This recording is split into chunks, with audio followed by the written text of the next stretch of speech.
गोस्वामी तुलसीदास जी रोज भगवान के लिए रोते, एक कमंडल में जल भर करके ले जाते, नित्य क्रिया करने एक वृक्ष के ऊपर चढ़ाते रहते रोज, बबूल के वृक्ष के ऊपर। उस बबूल के वृक्ष में एक प्रेत रहता था। वह प्रेत जल के लिए बहुत दिनों से प्यासा था। रोज जल डालने से, देखो एक हमारे पूज्यपाद बहुत अच्छे संत हैं श्री राघवाचार्य जी महाराज, पूज्य श्री राघवाचार्य जी एक बार हमको बता रहे थे, बोले महाराज जी प्रेत का मुंह सुई बराबर होता है।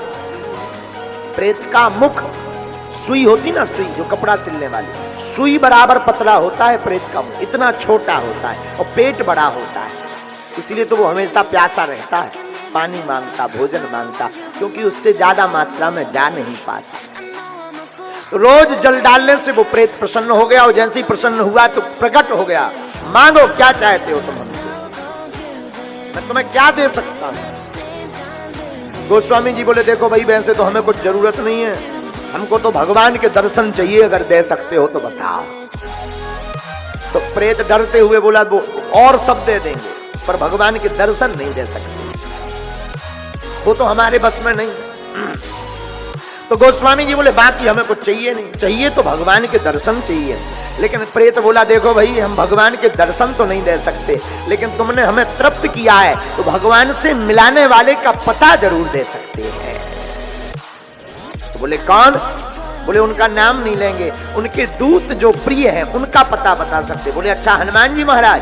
बोले हाँ, लेकिन तुम उनका पता कैसे जानते हो? बोले हमारी उन्हीं से विधि चलत, क्योंकि हम किसी को नहीं डरते, केवल एक ही व्यक्ति को डरते, भूत पिशाच निकट नहीं आवे, भूत पिशाच निकट नहीं आवे, हाँ वीर जब नाम सुना,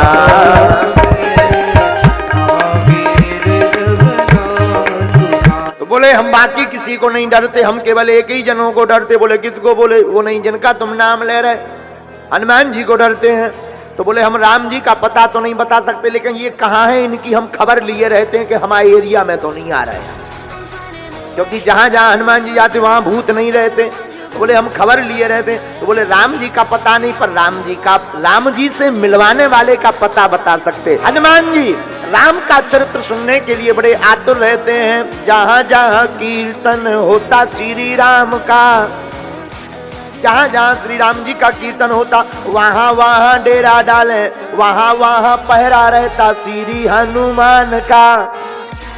जहां जहां राम जी का कीर्तन होता वहां वहां पहरा श्री हनुमान जी का होता। तो बोले हनुमान जी कहाँ हैं? प्रेत ने कहा किसी भी कथा में चले जाओ, काशी में एक कथा हो रही, जो सबसे पहले आवे सबसे बाद में जावे, उन्हीं के चरण पकड़ लेना, वही श्री हनुमान जी महाराज हैं। कल के हेतु निस्तार, कलयुग के निस्तार विस्तार हेतु वाल्मीकि तुलसी भये, श्री वाल्मीकि जी तुलसीदास बनकर के प्रकट भये। श्री गोस्वामी तुलसीदास जी ने देखा एक बूढ़ा आदमी, कोढ़ी आदमी, दुर्गंध आ रही है, कीड़ा पड़ गए, सबसे पीछे बैठा है, हाथ जोड़कर। हनुमान जी जब भी कथा में आते हैं, देखो कथा सुनने का तरीका है, कथा में आदमी आओ तो कहूँ ई की चोटिया ले, कहूँ ऊ की चोटिया ले, कोनो मोबाइल सरका है, कोनो जो देखे, पड़ोसी आओ के नहीं आवा, हाँ पड़ोसन आई के नहीं आए।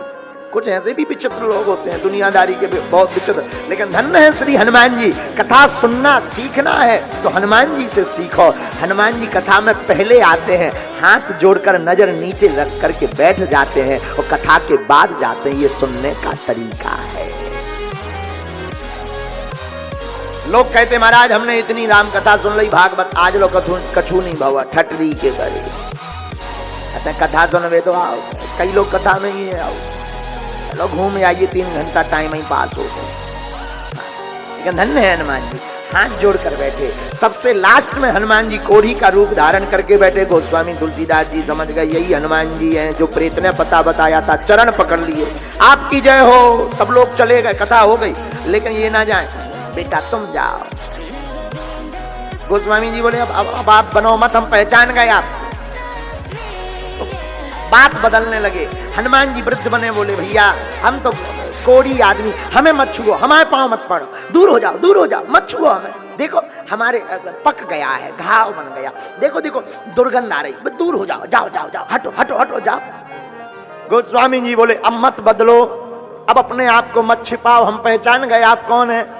भाई हम कुछ भी नहीं, बूढ़े आदमी हैं, हम कुछ भी नहीं, हम क्या है, कुछ नहीं है, जाओ। गोस्वामी जी ने चरण पकड़ करके कहा सरकार अब मत छिपो, अब छप गए हमारे चित्त में, अब मत छिपो। कई समय बीत गई, अब हनुमान जी समझ गए कि ये मानने वाले नहीं है, तो थे तो कोड़ी, पर गोस्वामी जी की हट के सामने प्रभु चरित्र सुनवे को रसिया, इसलिए गोस्वामी जी ने लिखा कि कथा के मध्य में ही जब सब लोग चले गए, चरण नहीं छोड़े, तो श्री हनुमान जी कनक भूद्राकार शरीरा, भयंकर स्वरूप लेकर के, दिव्य रूप लेकर के, सोने के समान कंचन वरण राज सुवेशा, सुंदर रूप लेकर के प्रकट हो गए।